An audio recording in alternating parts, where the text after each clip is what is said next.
All right. So first of all, well, this is second of all, but I'm going to start with it. He's got incredible taste in which media figures he listens to.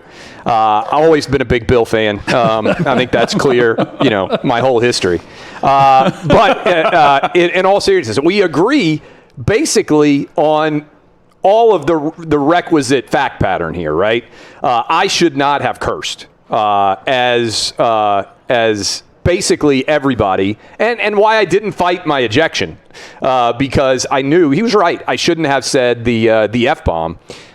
For better or worse, that's the way I react to calls that I disagree with. So I still disagree with the call, that one. The jewelry explanation, the bathroom explanation, and the bat tossings, we can, I don't think those are, but the essence of I disagree with the call, the judgment decision he made. He does have the right to make that call. That's a wide open umpire discretion decision. But for any level of sport, I react exactly as I reacted behind home plate. Hadn't said a word up to that point. If regardless of what else had happened, that was the bottom of the third inning, I think. I then watched the rest of the game from the from the left field fence line by myself out there. Which, by the way, I'm surprised Bill was not more upset with the league director that undermined him. That just said, "No, just go watch down here." Well, I think he had no objection to it because you were calm for the most part. Well, I mean, I didn't get into. I mean, again, I don't disagree with. I don't disagree with the decision that he made when I used an F-bomb. Now, I'm actually curious if I had said what, and I don't remember the exact phrase, but if I had said something like, "Oh, that's absolutely ridiculous," and I didn't use the F-bomb, do I get tossed then, or was it totally the F-bomb? Absolutely just the F-bomb. Just the F-bomb. I mean, I agree. I shouldn't have said the F-bomb. I understand from his perspective that that's a bright line that you can't cross. And so I don't disagree with the decision to toss me. I disagree with the decision on the third baseline. I don't think we're ever going to meet minds on that one. But my reaction to that call was the wrong call. Clay, this is something I don't know that we've talked about yet or that I've heard. Did your son end up winning or losing the game, his team? They lost the game. Okay.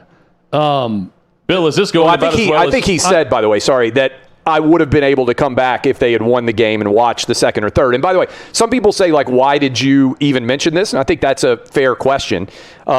We've done this for years. Like Withrow, and you probably remember, and Hutton, you probably remember this. We had a dispute in co-ed kickball. Oh, yeah. Back in the day. Oh, yes. And that was a monster dispute with the official at co-ed kickball.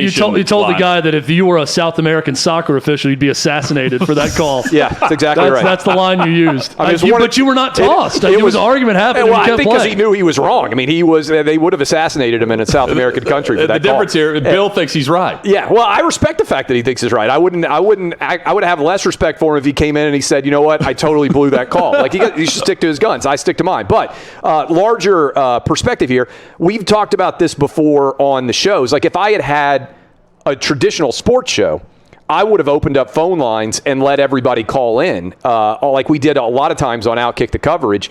And for better or worse, the reason why we have the audience that we do, and you might even agree with this, I think you said it, is because I say exactly what I think. Now, sometimes it's for the worse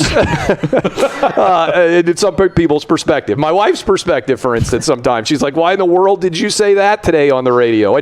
But I don't really have much of a filter. So, and I think the response to this, I mean, over 1 million people have consumed content. Probably 1 million people end up watching this too. There's a great deal of interest, but I shouldn't have cursed. Again, I want to reiterate that I think you have phenomenal taste in your media figures. Sounds like you have excellent political opinions as well.